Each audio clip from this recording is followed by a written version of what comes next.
Hey everybody, in this video I'm going to show you how to write net ionic equations for acid-base neutralization reactions. We're going to go through these three examples that you can see in this table with the given acid-base combinations.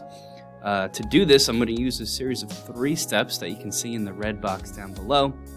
These three steps are designed to give you essentially the correct net ionic equation sort of no matter what you're faced with. And let's start off with this first one, HNO2 plus NH3. Step number one is to write all of your species as ions if they dissociate completely.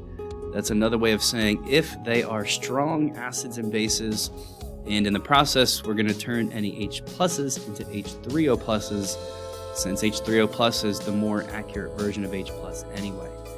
If we apply that to this first example, HNO2 is a weak acid, so I will not dissociate it because weak acids largely do not dissociate, at least to a very small extent. So we'll just leave it as HNO2. Same thing with the base here, NH3. NH3 is a weak base, so I will not dissociate NH3. And that is how step one will look.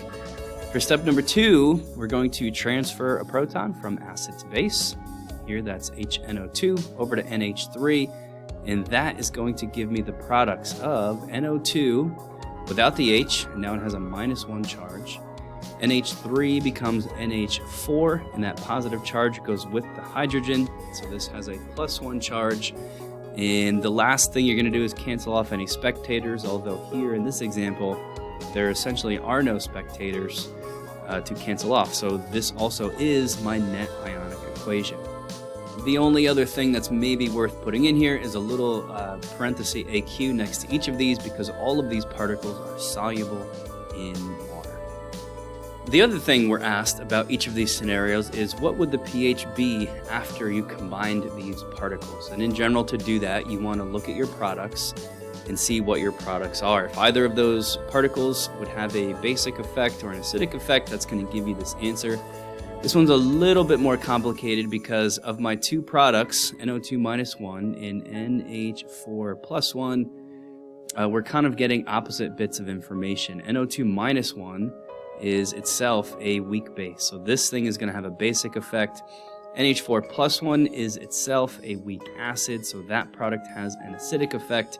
So we're kind of getting pulled in two different directions here. Technically, the way you would answer this question is to look up the Kb for NO2 -1, look up the Ka for NH4 +1, and whichever of those was the larger value tells you whichever of these would have the stronger effect, basically, and give you the answer.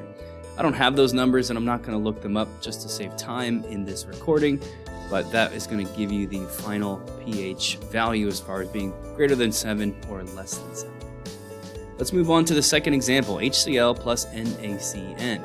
HCl is a strong acid, so in step one, that means I will fully dissociate it into H3O plus and Cl minus.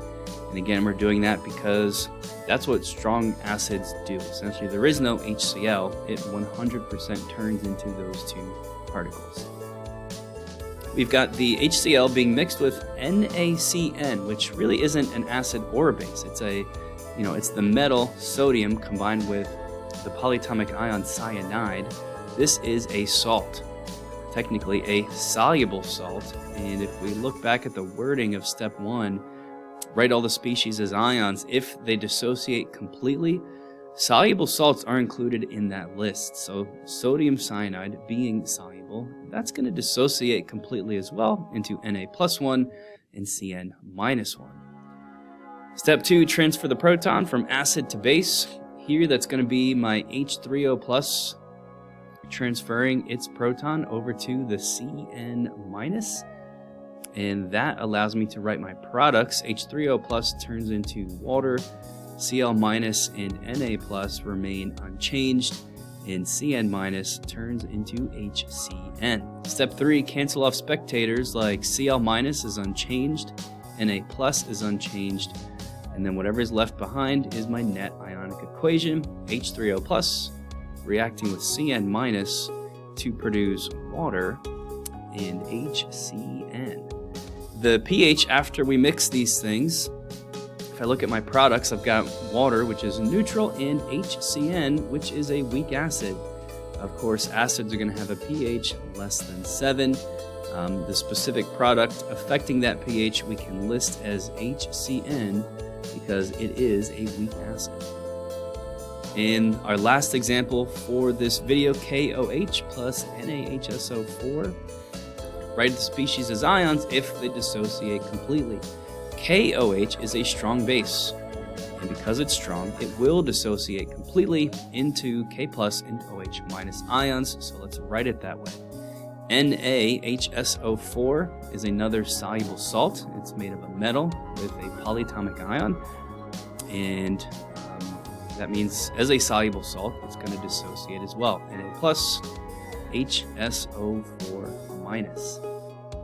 Step 2 says transfer the proton from acid to base.